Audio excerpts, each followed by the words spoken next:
वक्त है बड़ी बहस का। आज शेयर बाजार 800 अंक तक नीचे गिरा। शेयर बाजार में सुनामी आई है। रुपए की बात करें तो अब तक के सबसे निचले स्तर पर है। $1 के मुकाबले रुपए की कीमत 62 रुपए तक पहुंच गई है। इससे महंगाई बढ़ने का अंदेशा बढ़ गया है। पेट्रोल डीजल के दाम बढ़ने का अंदेशा बढ़ गया, यानी स्थिति और खराब हो रही है। और ऐसे में सवाल उठ रहा है कि देश का ये जो दिवाला निकल रहा है, इसके लिए जिम्मेदार कौन है? महंगाई पहले से ही बढ़ी हुई है। पेट्रोल डीजल के भाव लगातार बढ़ रहे हैं। गैस सिलेंडर भी गर्म है। देश का दिवाला निकला हुआ है और अब रुपए की हालत पतली हो गई है। डॉलर ने ऐसा डंक मारा कि रुपए को 62 तक पहुंचा दिया। यानी हुआ यूं कि $1 लेने जाएंगे तो 62 रुपए देने पड़ेंगे। रुपए की अब तक की सबसे खराब हालत है। रुपया कमजोर हुआ तो सबसे पहले शेयर बाजार में सुनामी आई। सेंसेक्स 800 अंक तक दिन में गिर गया। कुल मिलाकर रुपए ने कमजोर अर्थव्यवस्था की और कमर तोड़ दी। अब सवाल यह कि आखिर रुपए की हालत कैसे हुई? नंबर 1, डॉलर मजबूत हो रहा है।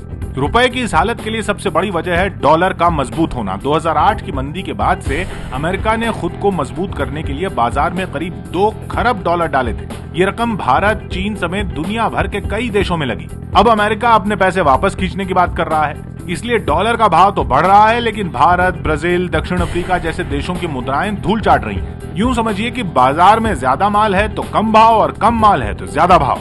अमेरिकन इकोनॉमी अभी ज़्यादा अच्छा ग्रोथ दिखा रही है और इसलिए ये जो फेडरल रिजर्व जो बॉन्ड्स जो बाय कर रहे थे, मतलब डॉलर्स इकोनॉमी में डाल रहे थे, वो अभी कम हो जाएगा। नंबर 2, व्यापार घाटा बढ़ रहा है। देश का आयात बढ़ रहा है जबकि निर्यात कम है। मतलब ये कि आयात बढ़ने से ज्यादा डॉलर बाहर जा रहे हैं, जबकि निर्यात कम होने की वजह से देश में डॉलर कम आ रहे हैं। हमारी अर्थव्यवस्था के ये बड़े बड़े जो बिंदु हैं, पेट्रोल, डीजल, कोयला, नेचुरल गैस, इलेक्ट्रॉनिक्स, टेलीकम्युनिकेशन, ये काफ़ी हद तक आयात पर निर्भर है। अगर आप ईंधन को देखिए तो आज की स्थिति ये हो चुकी है कि हम 80% तेल आयात कर रहे हैं, लगभग 26% नेचुरल गैस को आयात कर रहे हैं, भारी मात्रा में हम कोल का आयात कर रहे हैं। ये सब के लिए हमको डॉलर की जरूरत होती है।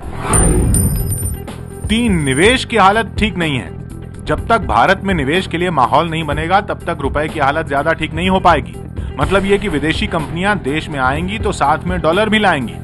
रिटेल में FDI का भी फायदा अब तक नहीं हो सका है। कुल मिलाकर विदेशी कंपनियां हमारी अर्थव्यवस्था पर भरोसा नहीं कर पा रही हैं। Continuous erosion in rupee dollar rate is bad for the overseas investors, तो वो लोग एग्जिट कर लेते हैं और ओवरऑल एमर्जिंग मार्केट में से वो लोग एग्जिट कर रहे हैं। सामाजिक योजनाओं पर खर्च। सरकार ने गरीबों की भलाई के लिए जमकर पैसे लुटाए। मनरेगा जैसी योजनाओं में लाखों करोड़ों खर्च किए गए। ऐसी योजनाओं में खर्च करना जरूरी भी है, लेकिन इस अनुपात में पैसे बनाने के लिए कोई जुगाड़ नहीं किया गया। रुपए के गिरने से सबसे पहले पेट्रोल डीजल महंगा होगा। पेट्रोल डीजल महंगा हुआ तो महंगाई बढ़ेगी, महंगाई बढ़ेगी तो आपकी EMI भी बढ़ेगी, विदेश में पढ़ाई का खर्च बढ़ेगा। इन सब के अलावा भारत की रेटिंग गिरेगी, सो अलग। फिर वही सिलसिला शुरू हो जाएगा, यानी रेटिंग गिरी तो विदेशी निवेशक भारत के बाजार पर भरोसा नहीं करेंगे, यानी विदेशी निवेशक नहीं आएंगे। ऐसा होगा तो रुपया और महंगा हो जाएगा। रुपए को संभालना है तो सबसे पहले डॉलर जुटाने का जुगाड़ करना होगा। डॉलर जुटाने के लिए अर्थव्यवस्था को विदेशी निवेशकों के लायक बनाना होगा, आयात कम करना होगा, सोने के आयात पर ज्यादा लगाम लगानी होगी, निर्यात बढ़ाने की कोशिश करनी होगी। ये सारे उपाय हुए तब जाकर रुपए की हालत ठीक हो सकती है। अभी एक्सपोर्ट करने में फायदा है, तो मेरे ख्याल से एक्सपोर्ट तो बढ़ेगा और उसका फायदा लेना चाहिए। हमारे यहाँ ये है कि एक्सपोर्ट को इतना वैल्यू दिया नहीं है गवर्नमेंट ने। और सवाल यही है कि देश की अर्थव्यवस्था की इतनी बुरी हालत जो है, इसके लिए कौन जिम्मेदार है? हमारे साथ आज की चर्चा में सभी खास मेहमान मौजूद हैं। हमारे साथ मौजूद हैं स्टूडियो में वरिष्ठ पत्रकार अरविंद मोहन जी, साथ ही इस चर्चा में बीजेपी से नेता और प्रवक्ता नलिन कोहली जी जुड़ गए हैं। हमारे साथ मौजूद हैं CPI से सचिव अमरजीत कौर जी, हमारे साथ वरिष्ठ पत्रकार और आर्थिक मामलों के जानकार शंकर अय्यर जी मौजूद हैं इस चर्चा में, और कांग्रेस पार्टी से नेता बालचंद्र मुंगेरकर जी मौजूद हैं। आप प्लानिंग कमीशन के सदस्य भी रह चुके हैं। आप सबका स्वागत है। बालचंद्र मुंगेरकर जी, चर्चा की शुरुआत आपसे करना चाहूंगी। 9 साल से आपकी सरकार सत्ता में है। सवाल आपसे ही पूछा जाएगा कि जो देश की इतनी बुरी हालत हो गई है, यहां तक आप इसे क्यों लेकर के आए? अगर आज की खबर पे बात की जाए, जिस तरह से सेंसेक्स लुढ़का है 800 अंक, जिस तरह से रुपया अपने सबसे निचले स्तर पर पहुंच गया है, विदेशी कंपनियां भारत में इन्वेस्ट करने को तैयार नहीं है, हमारी अर्थव्यवस्था का बुरा हाल हो गया है और इसके लिए सरकार को जिम्मेदार क्यों ना ठहराया जाए?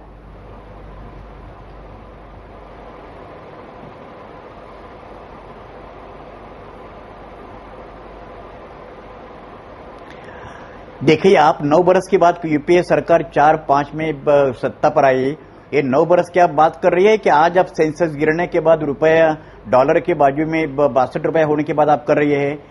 वी शुड डिस्टिंग, दो बातें हमें जरूरी से एक दूसरे से अलग करनी चाहिए कि 2004-5 में सत्ता पर आने के बाद आज तक rate of growth Indian economy का इंडिपेंडेंस के बाद इतना कभी नहीं होता, इतना 8.5% हो गया है। ये जो बात आप रुपए के बारे में कर रही है, ये हालत 1-1.5 बरस में और कम से कम लास्ट 6 महीने में हुई है कि जहां से अमेरिकन इकोनॉमी में सुधार आ गया, तब से डॉलर का महत्व बढ़ गया और देश दुनिया के सब currency, not a single currency in the world, China की करेंसी युआन छोड़ के दुनिया की एक भी करेंसी ऐसी नहीं है कि जिसका डिप्रिसिएशन 10% to 20% तक हो नहीं गया। दुनिया में एक भी ऐसा देश नहीं है, इंक्लूडिंग चाइना, कि जिसका रेट ऑफ ग्रोथ डिसेलरेट नहीं हुआ, कम नहीं हुआ।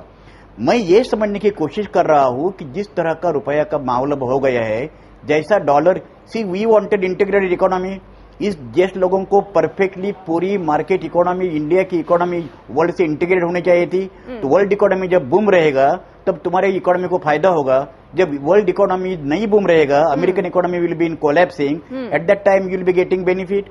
माय पॉइंट सिंपली इज कि जितना रुपए के बारे में हम आप सोच रहे हैं, आई थिंक ये तो सिचुएशन कंसर्न करने वाली है।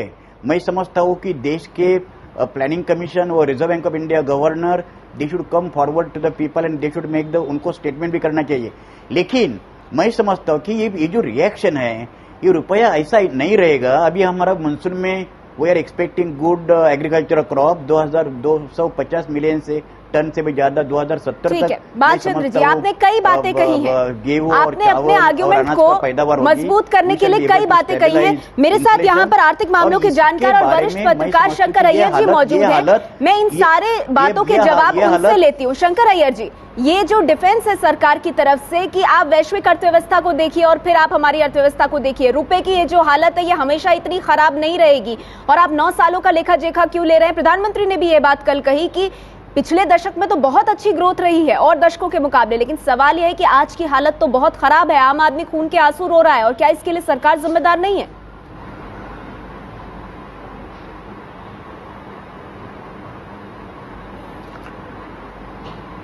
अब डॉक्टर मुंगेरकर ने बहुत जबरदस्त डिफेंस दिया है, लेकिन मैं उनको याद दिलाना चाहूंगा कि जब 2008 में world global economic financial crisis हुई थी, तो उनकी पार्टी ने कहा था कि हमने जो कदम उठाया है उससे ग्लोबल इकोनॉमिक क्राइसिस का हमारे पर कोई इफेक्ट नहीं हुआ। तो इसका विपरीत भाग ये भी होगा ना कि वर्ल्ड में अगर कोई सुधार होगा या अमेरिका में चेंज होगा तो उसका भी इफेक्ट इंडिया पे नहीं होना चाहिए। सीधी बात यह है कि कांग्रेस पार्टी ने अपनी एक पॉलिटिकल एजेंडा रखी है जिसमें वो कई सारे स्कीम्स लगाए, लोगों पर खर्चा करने की बात की है, कई सारे स्कीम्स लगाए। स्कीम लगाने पे कोई आपत्ति नहीं है, लेकिन आप खर्च करें तो आप कमाओ भी। ये नहीं कि अगले जनरेशन और उसके आगे वाले जनरेशन पर आप हिसाब थोपते जाओ। जब कांग्रेस यूपीए की सरकार 2004 में आई थी तो प्रतिदिन 200 करोड़ रुपए उधार लेती थी। आज के तारीख में ये 1600 करोड़ प्रतिदिन उधार लेती है। इससे बड़ा फिस्कल डेफिसिट कभी नहीं हुआ है। मुंगेरकर साहब ने अभी कहा कि सारे जो करेंसी से वो गिरे हैं, सही है, लेकिन क्या सारे करेंसीज, सारे इकोनॉमीज के करंट अकाउंट डेफिसिट 6% है? नहीं है ना। तो आप क्यों 6% में है? क्योंकि आपके यहां पे बहुत बात होती है सोने के बारे में और ऑयल के इंपोर्ट्स के बारे में। पिछले 5 साल में मैन्युफैक्चर्ड गुड्स की इंपोर्ट $100 बिलियन से $350 बिलियन हुई है। क्यों हुई है? क्योंकि आप वो सब चीज इंपोर्ट कर रहे हैं जो यहां बनना चाहिए, और यहां इसलिए बन रहा है, नहीं बन रहा है क्योंकि यहां महंगा बन रहा है और बाकी देशों में सस्ता बन रहा है। और यहाँ क्यों महंगा बन रहा है? क्योंकि आपके यहाँ क्लियरेंस नहीं है, आपके यहाँ पावर नहीं है, आपके यहाँ लैंड एक्विजिशन नहीं है, बहुत अहम बात है आप उठा रहे हैं शंकर अय्यर कि किस तरह से नीतियों की गड़बड़ी के चलते हुई है न सिर्फ भारतीय उद्योगपति बल्कि विदेशी उद्योगपति जी जी पूरा कीजिए। एक आखिरी बात मैं कहता हूं कि जीडीपी ग्रोथ सिर्फ इस साल नहीं गिरी है, पूरे 9 क्वार्टर से जीडीपी ग्रोथ स्लाइड हो रही है, मतलब 27 महीने से। इनके बाद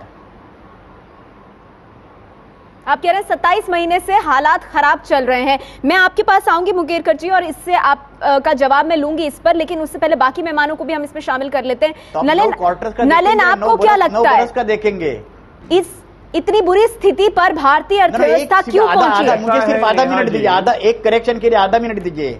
नहीं मुंगेरकर जी, मैं आपके पास जवाब लेने आऊंगी सर, तब आप इस पर जवाब भी दीजिएगा और बात भी रखिएगा अपनी। जी नलिन आप बोलिए।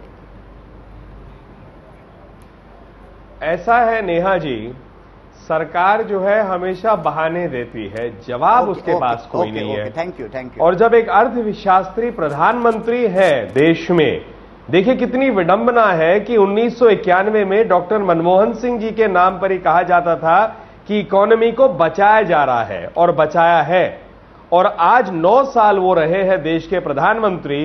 खुद देख लीजिए कि इकोनॉमी कहां से कहां आ गई, किस प्रकार के शंकर ने बहुत महत्वपूर्ण बातें रखी हैं, उसको आगे बढ़ाएं। किस प्रकार से कैपिटल के ऊपर में आज रिस्ट्रिक्शंस लग रही हैं, ये तो ऑलमोस्ट 91 की बात हो गई है। दूसरी बात है, उन्होंने जब बताया करंट अकाउंट डेफिसिट का, क्या बाकी देशों में उनकी करेंसीज इसी मात्रा से गिर रही है जितने परसेंटेज से 44 रुपए से 62 रुपए पे रुपए आ गया है आज डॉलर के अगेंस्ट मात्र 14 महीने में। तीसरी बात यह है कि प्रधानमंत्री जी, इन्होंने कहा जल्दी ठीक हो जाएगा मॉनसून। प्रधानमंत्री जी ने 2009 में वायदा किया था कि देश में 100 दिन में महंगाई खत्म हो जाएगी, वो वादा कहा गया? सरकार के पास जवाब नहीं है, उन्होंने अर्थव्यवस्था को बिगाड़ा है। आप 2004 की जब बात करते हैं तो याद रखना पड़ेगा कि एनडीए के समय का जो अर्थव्यवस्था थी उसी को आगे बढ़ाना चाहिए था, कोई दिक्कत तो थी नहीं, थोड़ी सी बढ़ी, तो फिर बिगड़ क्यों गई? जब 2008 में, जैसे शंकर ने सही कहा कि आपने क्रेडिट लिया कि दुनिया जो है बिगड़ रही है उसकी अर्थव्यवस्था, भारत उससे नहीं बिगड़ा। तो मूल बात यह है कि जिम्मेदारी है, नीतियों में कहीं परेशानियां रही है, वो नीतियां कौन सी हैं जिन वजह से अर्थव्यवस्था को ये हाल झेलना पड़ रहा है? इस पर मैं आगे बात करूंगी, लेकिन हमारे साथ सीपीआई से अमरजीत कौर जी भी मौजूद है। अमरजीत जी, आपको क्या लगता है, क्योंकि सरकार बार बार ये कहती रही है कि हमने लोगों की बेहतरी के लिए कई तरह की स्कीम्स निकाली हैं, उसके माध्यम से हम भारत को और लोगों को बेहतर बनाने की कोशिश कर रहे हैं, लेकिन तस्वीर तो बिल्कुल उलट दिखाई दे रही है। देखिए, सिर्फ डोल्स बांटने से तो अर्थव्यवस्था सुधारी नहीं जा सकती। एक बिल्कुल सीधी सच्चाई है कि मैन्युफैक्चरिंग सेक्टर की प्रोडक्शन घट गई है और सर्विस सेक्टर भी जो पहले बढ़ रहा था वो भी अब नीचे की तरफ पूरा स्लंप दिख रहा है। इसलिए सुनामी सिर्फ शेयर बाजार में नहीं, आम आदमी की जिंदगी में सुनामी आ चुका है जिस ढंग से महंगाई बढ़ रही है। मैं सीधे सीधे ये बात करना चाहती हूँ कि जहां तक अमेरिका का सवाल है, अमेरिका अपने घाटे को दुनिया के कंधों के ऊपर डाल करके बाहर निकलना चाहता है। ये बात भूल क्यों जाता है हिंदुस्तान और हिंदुस्तान की राजनीतिक शख्सियतें, सत्ता में हो या बाहर हो, वो क्यों भूल रहे हैं? मुख्य पार्टी विपक्ष में और जो पार्टी सत्ता के अंदर है, इसलिए उनका उदाहरण दे करके कि वो सुधर रहे हैं तो यहाँ गुजर नहीं हो सकती। वो सुधर रहे हैं तो फिर यहाँ भी सुधरना चाहिए था, जो नहीं हो रहा है। बात सीधे जो मैं साफ और स्पष्ट करना चाहती हूँ, जो अभी साथी ने एक ने कहा कि कांग्रेस ही सिर्फ दोषी है और एनडीए जो अच्छा कर रही थी उसको आगे नहीं बढ़ाया। असली बात यह है कि कांग्रेस ने ये आर्थिक नीतियां लाई, एनडीए ने उस नीतियों को और मजबूती से बढ़ाया। और यूपीए एनडीए की उन नीतियों को फर्दर और मजबूती से बढ़ा रही है। तो आप कह रही हैं इसके लिए कांग्रेस और उससे पुरानी सरकार जो है दोनों जिम्मेदार है। चर्चा जारी है हमारी कि देश का दिवाला किसने निकाला। हमारे साथ सभी मेहमान बने हुए हैं। अरविंद मोहन जी, आपसे जानना चाहूंगी, एक आरोप सरकार पर यह भी लग रहा है कि गरीबों की भलाई के लिए सरकार ने जमकर पैसे तो लुटाए, लेकिन उस अनुपात में पैसे बनाने के लिए कोई तरीके नहीं निकाले।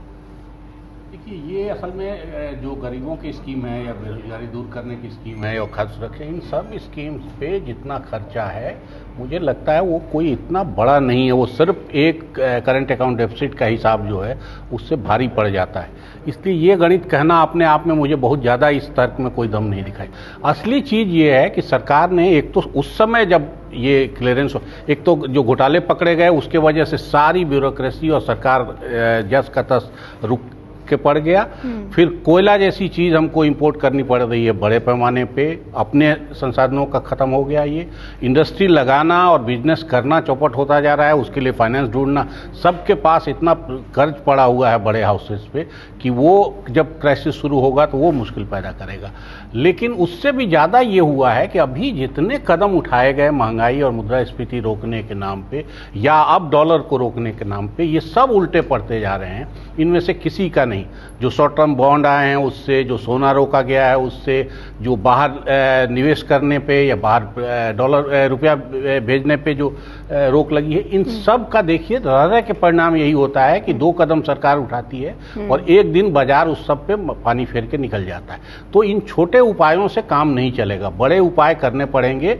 इंडस्ट्री के मामले में, बिजनेस के मामले में जो बड़े फैसले रुके पड़े हैं या जिन पे क्लैरिटी नहीं है और सरकार एकदम आके उलझन में, जिसको पॉलिसी पैरालिसिस बार बार बोला जा रहा था, तो दुनिया में चेंज हो रहे हैं जरूर, लेकिन उन चेंज के मद्देनजर ऐसा नहीं है कि हम एकदम अपना बिल्कुल भारत में जो कामकाज है वो बंद हो जाए। नीतियों के स्तर पर यहां इतनी उदासीनता क्यों है? भालचंद्र जी, ये बड़ा सवाल है। नीतियों के स्तर पर हमारे देश में इतनी उदासीनता क्यों है?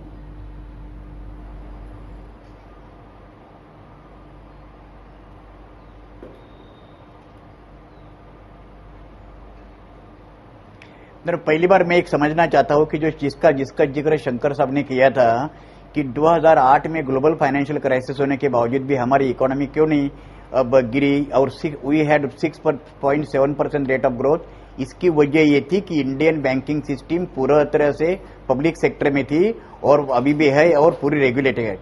दूसरी बात यह कि उन्होंने कहा कि करंट अकाउंट डेफिसिट 6% है। अभी current account deficit last year में 2013 मार्च तक 4.8% है। 6% होगा तो बहुत देश का निवाल निकलेगा। देखिए, जब भी जो बात हम कर रहे हैं वो बेसिकली स्टॉक एक्सचेंज गिरावट होने के बाद में करते हैं। सब लोगों का मैं ये मालूम है कि स्टॉक एक्सचेंज का रियल इकोनॉमी से यानी वास्तविक इकोनॉमी से कोई ताल्लुक नहीं होता। 1936 में जब प्रोफेसर केन्स ने ये बात बनाई है कि स्टॉक एक्सचेंज ये एक्सपेक्टेशन पर चलता है, पेसिमिज्म, बुलिश और बुलिश टेंडेंसी। यदि स्टॉक एक्सचेंज में हो जाएगा कि कीमतें बढ़ जाएगी शेयर की, लोग पीपल वो नहीं, भालचंद्र जी, ये क्या सिर्फ स्टॉक एक्सचेंज तक की बात है? It is role of expectation. Stock market is speculation, एक जुगाड़ है स्टॉक मार्केट। उस स्टॉक मार्केट में एक दिन में क्या हुआ? मैं आपको बताना चाहता हूँ कि आज टुडे पीपल ये क्यों पैनिक हो गए हैं। इंडियन इकोनॉमी का दिवाला निकाला, इंडियन इकोनॉमी का दिवाला इतना नहीं निकाला। देश में पूरे दुनिया में rate of economic growth 2%, 1.5% negative होने के बावजूद भी एक प्लीज भालचंद्र जी, क्या ये सिर्फ क्या मतलब वैश्विक अर्थव्यवस्था के ऊपर सवाल उठा करके हम अपनी जिम्मेदारी से बच सकते हैं? जैसा अरविंद मोहन जी कह रहे हैं, अगर घोटालों के आरोप लगे हैं, अगर कोयला आप इंपोर्ट कर रहे हैं, अगर विदेशी हाथ खींच रहे हैं भारत से पीछे, तो इसके लिए कौन जिम्मेदार है? चर्चा जारी है हमारी कि देश की खराब आर्थिक हालत के लिए जिम्मेदार कौन है। आपको बता दें, शेयर बाजार में गिरावट पर वित्त मंत्री पी चिदम्बरम ने कहा है कि शेयर बाजार ओवर रिएक्ट कर रहा है। The point is, nothing has happened in the Indian economy say between Wednesday and Friday morning. Nevertheless, the markets have taken a hit, and that is reflecting on the rupee also. But we have taken a number of measures. A number of measures are being taken. Let's wait to see what the first quarter growth rates are. And I have no doubt in my mind, when calm is restored in the market, people will begin to understand that Indian market indicators must basically reflect Indian market conditions. they should not be so sensitive to data coming out of the US. So I think that this is a time for calm, this is a time for reflection, and let us see what happens next week. सवाल यही है, देश का दिवाला किसने निकाला है? हमारे साथ सभी मेहमान बने हुए हैं। शंकर, वित्त मंत्री कह रहे हैं कि मार्केट ओवर रिएक्ट कर रहा है, लेकिन सरकार इस बात का जवाब क्यों नहीं देती कि जो घोटाले हुए हैं, जिस तरह से कोयले का इंपोर्ट हो रहा है, जिस तरह से विदेशी देश में निवेश नहीं करना चाहते, इस सब के पीछे कौन जिम्मेदार है?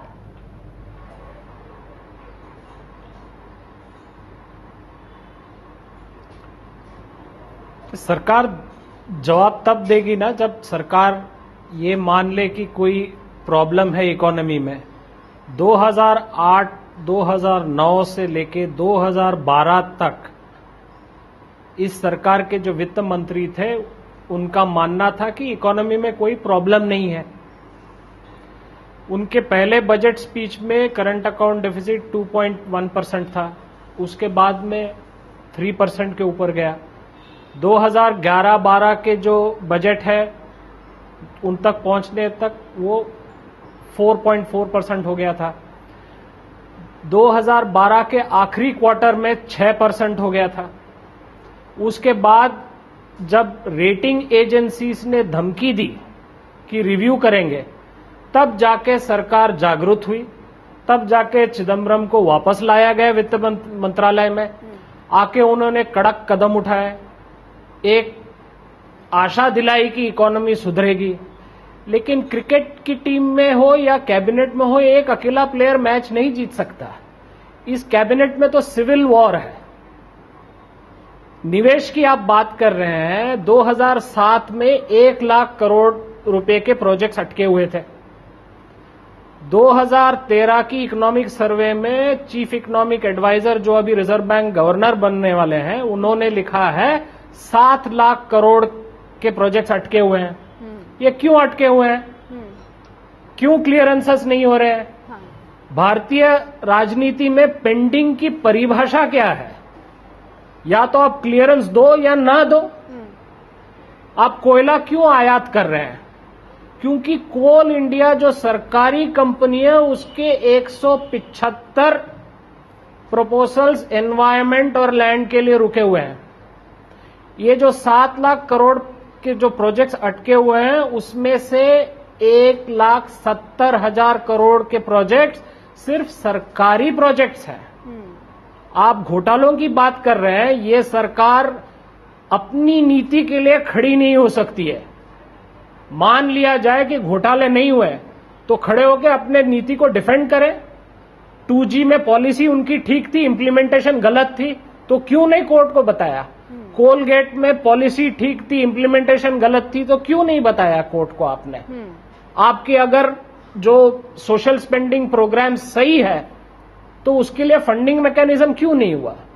इस देश में हर साल 5 लाख करोड़ रुपए सोशल सेक्टर पे खर्च होता है, और इसी देश में हर घंटे 200 बच्चे मेल न्यूट्रिशन, कुपोषण से मरते हैं। बहुत अहम जानकारी आप दे रहे हैं शंकर, इतनी अहम जानकारी दे रहे हैं कि ऐसा लग रहा है कि हर जानकारी पर सरकार से एक सवाल बनता, और सरकार ही क्यों, कहीं ना कहीं विपक्षी पार्टियों से भी। उस पर मैं नलिन के पास बाद में आऊंगी, लेकिन भालचंद्र जी, ये बहुत अहम सवाल है। इसको स्टॉक मार्केट और मार्केट ओवर रिएक्ट कर रहा है, इसी तक क्यों सीमित रखा जाए?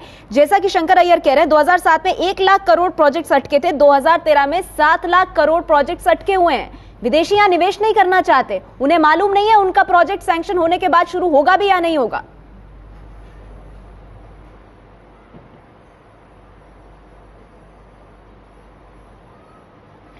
देखिए नेहा जी, शंकर ने साहब ने जो सवाल उठाए, वो सवाल, उस पर क्या सोल्यूशन निकलना चाहिए, वो सरकार उसके बारे में कदम उठा रही है।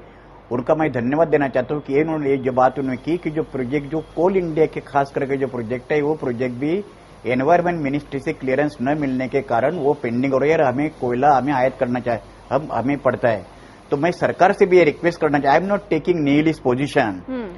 मैं ये तू पोजीशन नहीं लेना चाहता हूँ, लेकिन बात यह है, जब तक ये तुम्हारा सरकार ने एनवायरमेंटल मिनिस्ट्री और इंडस्ट्री मिनिस्ट्री, ट्राइबल मिनिस्ट्री, सब लोगों का, देखिए आप, इंडिपेंडेंस से आज तक 60 लाख ट्राइबल लोगों का रिहेबिलिटेशन नहीं हुआ, उनके लाइवलीहुड मीन्स उनको छोड़ने पड़े। जिस इस वक्त हम प्रोजेक्ट के बारे में हम सोचते हैं उसके बारे में भी एक कॉम्प्रिहेंसिव पॉलिसी सरकार कर रही है। आप मानते हैं कि कमियां हैं, उन्हें दूर करने की जरूरत है, लेकिन सर आपको नहीं लगता कि बहुत देर हो गई है? अब अर्थव्यवस्था एक ऐसे मोड़ पर आ गई है कि आप बड़े गंभीर सवाल उठ रहे हैं। एक मिनट, नो आप विदेशी निवेश की बात जो करते हैं, एक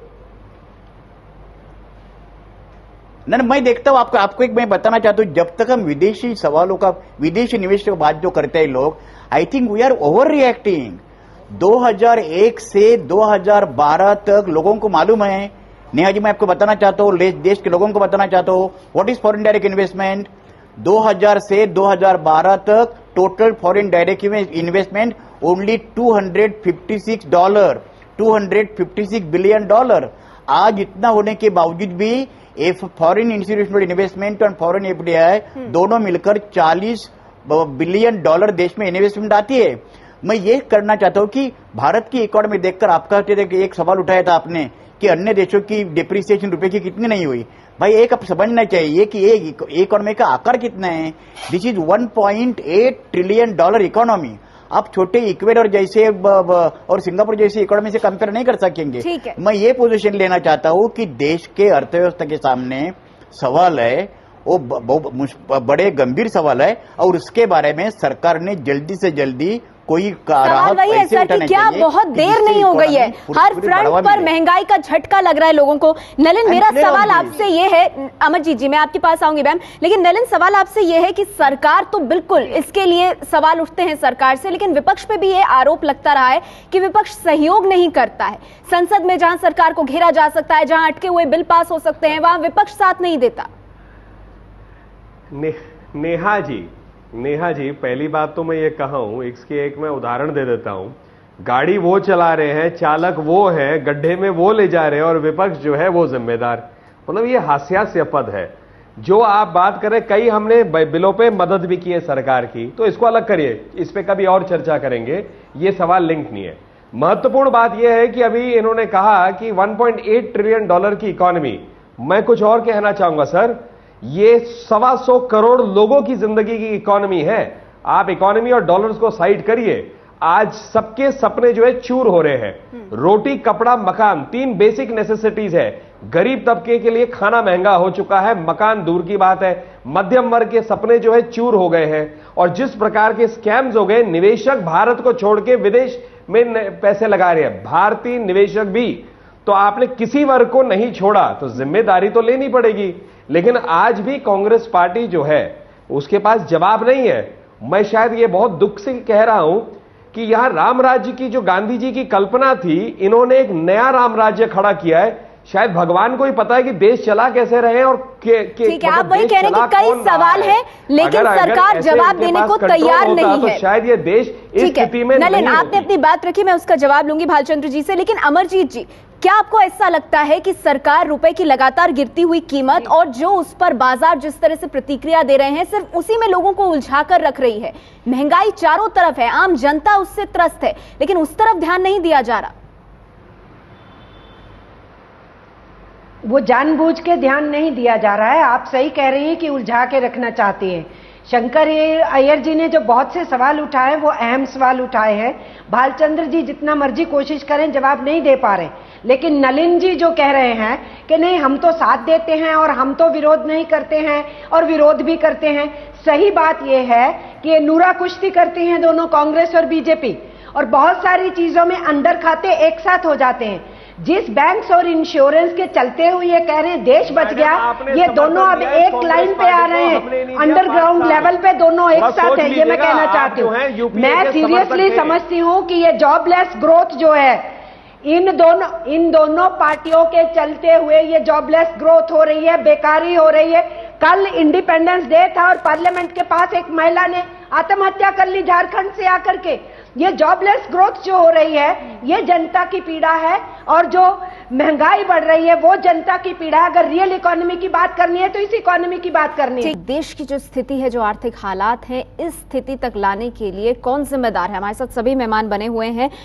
अरविंद मोहन जी, आपसे जानना चाहूंगी, आज अर्थव्यवस्था की जो स्थिति है, जो मार पड़ रही है लोगों पर, अब इसे बेहतर करने के लिए क्या हो सकता है?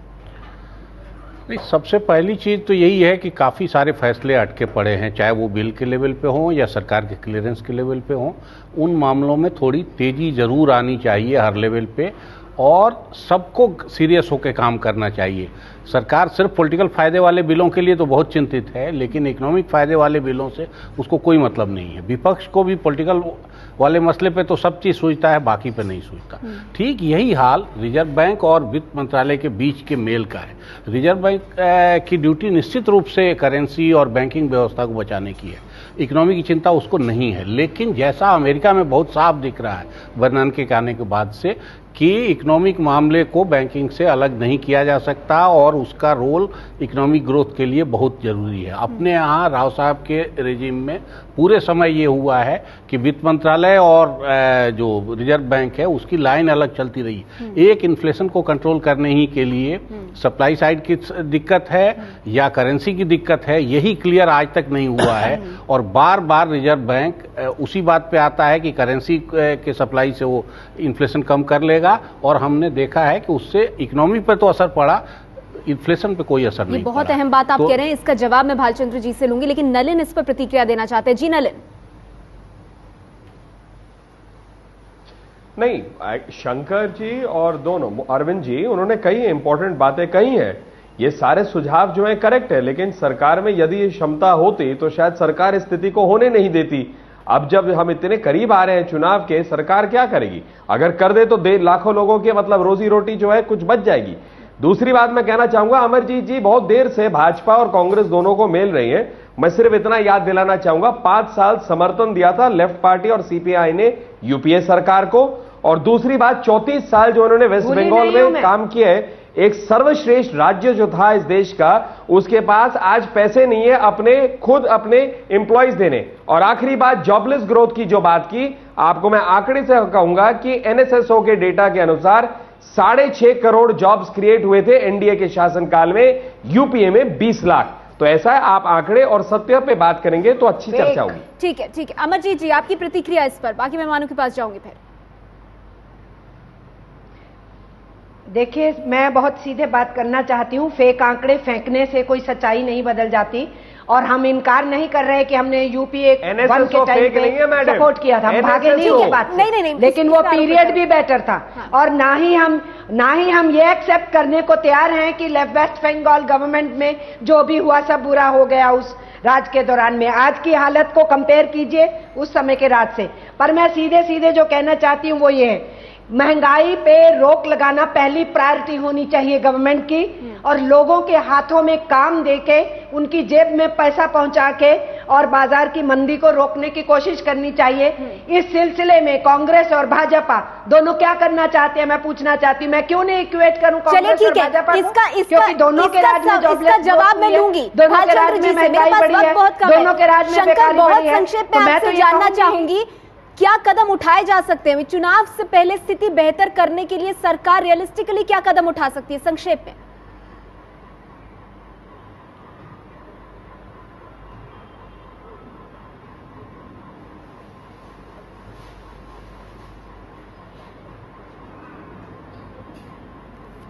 शंकर, मेरा सवाल आपसे, अगर आप मुझे सुन पा रहे हैं, चुनाव से पहले वक्त कम बचा है, सरकार क्या कदम उठा सकती है हालात बेहतर बनाने के लिए? हाँ, मैं सुन रहा हूं। जल्द से जल्द चुनाव की घोषणा कर दे, ताकि ये जो सस्पेंशन है, जो जिस तरह का पैरालिसिस है, वो खत्म हो जाए। नई सरकार आएगी, नई उम्मीद और नई ऊर्जा के साथ आएगी। भालचंद्र जी, ये बहुत ही निराशा का भाव है इस देश में। क्या लगता है आपको, चुनाव से बहुत कम वक्त बचा है, अब तो देर हो गई है, इसे मानने में तो कोई गुरेज होना नहीं चाहिए। अब क्या किया जा सकता है आपकी तरफ से?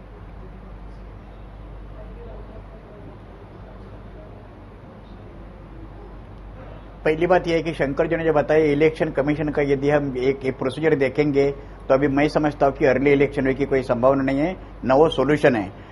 मैं ये मानना चाहता हूं कि सरकार ने इन्फ्लेशन कंट्रोल करने के लिए और भी ज्यादा मेजर्स होनी चाहिए। कम से कम फूड इन्फ्लेशन कम करने के लिए ओपन मार्केट सेल्स में वो जो चावल और गेहूं का जो सरकार ने डिस्ट्रीब्यूशन किया था जुलाई 2012 और फरवरी 2013 तक 96 लाख टन यानी 10 million tonne open market sale में किया, तो फुल इन्फ्लेशन करने की आवश्यकता है। रिजर्व बैंक ऑफ इंडिया का जो मॉनिटरी पॉलिसी है वो भी ऐसी होनी चाहिए कि ग्रोथ और इन्फ्लेशन ये दोनों साइमल्टेनियसली अचीव करना बहुत मुश्किल है। देश के किसी भी सेंट्रल बैंक को ये वो काबिल नहीं रही, लेकिन फिर भी मैं समझता हूँ कि रिजर्व बैंक ऑफ इंडिया तो कुछ कदम आप सुझा रहे हैं भालचंद्र जी, माफ कीजिएगा, वक्त मेरे पास इतना ही है। उम्मीद है सरकार इसे सुन रही है और इस पर ध्यान दे रही है, क्योंकि लोग त्रस्त हैं, महंगाई से परेशान है और ये सिर्फ मार्केट ही नहीं है जो ओवर रिएक्ट कर रहा है। शुक्रिया आप सभी मेहमानों का हमारे साथ आज की इस चर्चा में जुड़ने के लिए।